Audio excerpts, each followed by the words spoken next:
Hello everyone. Student, आज हम अपनी नेक्स्ट यूनिट स्टार्ट करते हैं। That is on unit number 4, demand analysis. देखो स्टूडेंट, ये आपकी लास्ट यूनिट है, ठीक है, इस पेपर की। फिर उसके बाद आपका सिलेबस कंप्लीट हो जाएगा।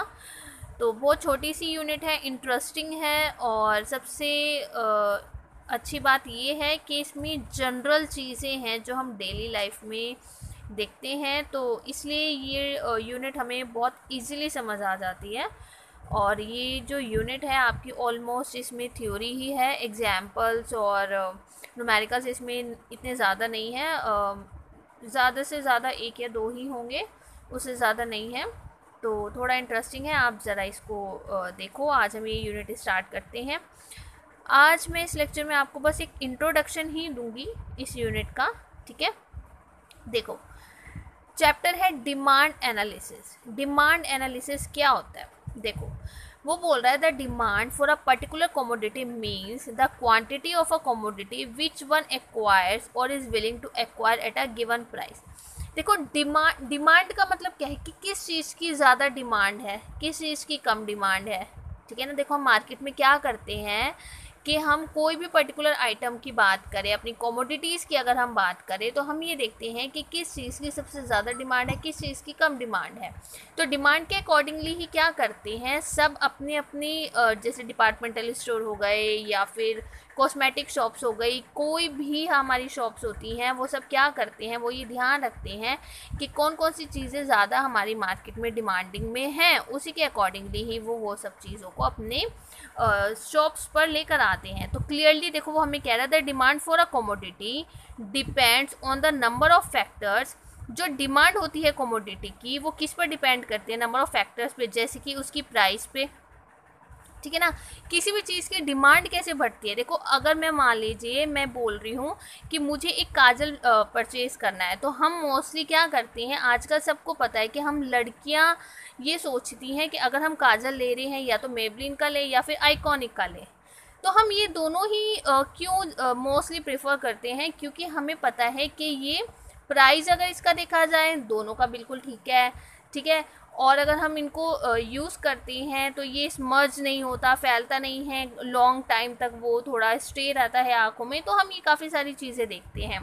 तो डिपेंड करता है कि कमोडिटी क्या है, आइटम क्या है। तो यानी कि प्राइस उस कमोडिटी का डिपेंड करता है, price of the other commodity भी डिपेंड करती है, और इनकम ऑफ द कंज्यूमर। ये सब चीज़ें हम देखते हैं किसी भी चीज़ को डिमांड में लाने के लिए। So an analysis of pattern of dependence of demand function on such factor is very important for the government to control prices of the essential commodities and to maintain overall economic stability in the market.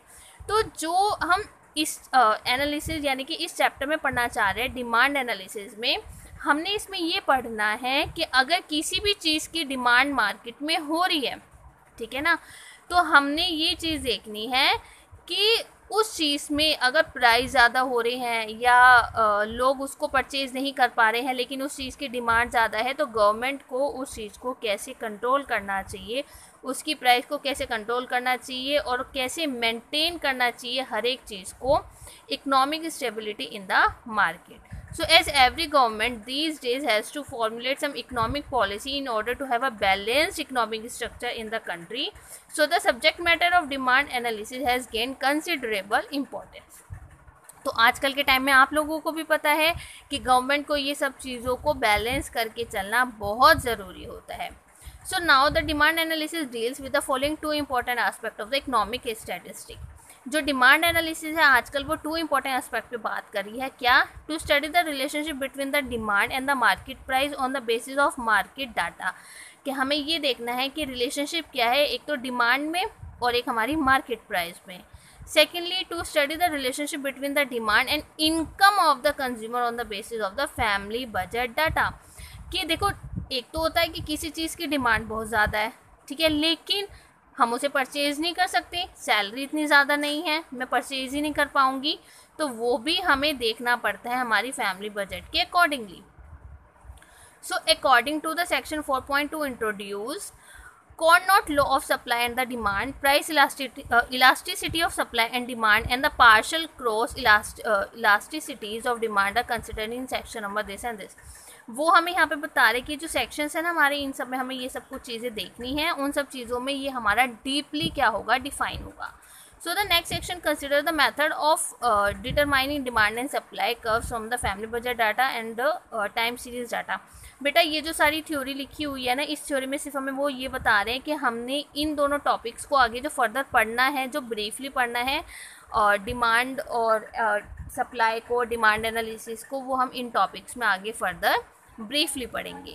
तो introduction में फ़िलहाल बस हमने यही देखा है कि demand analysis का मतलब ये होता है कि हमें ये देखना है कि अगर किसी भी चीज़ की डिमांड मार्केट में बहुत ज़्यादा है और वो उसकी प्राइस, उसकी हर एक चीज़ को हमें बैलेंस करके चलना है, जिससे कि मार्केट में हर बंदा उस आइटम को या उस कमोडिटी को परचेज कर पाए.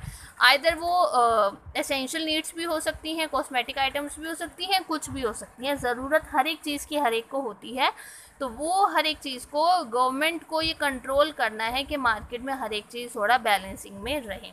तो ये सब चीज़ें हमने बेटा इस यूनिट में पढ़नी है. ठीक है, तो ये हम यूनिट स्टार्ट कर चुके हैं. अब इसके बाद आपका फर्स्ट टॉपिक आता है डिमांड एंड सप्लाई. चलिए काम करते हैं, आज बस ये इंट्रोडक्शन ही करते हैं यहाँ तक, बाकी टॉपिक हम कल से स्टार्ट करेंगे, डिमांड एंड सप्लाई इसके आगे. ठीक है, तो आप लोग बेटा अभी तक अगर आपकी पहले किसी यूनिट में कोई डाउट्स हैं, सब कुछ आप क्लियर रखिए. ये यूनिट बहुत छोटी है, 4-5 डेज़ में आपकी ये कंप्लीट हो जाएगी. तो आप अब फ़िलहाल बाकी सब चीज़ों पे फोकस कीजिए. And please write your name and roll number in the comment box. Thank you.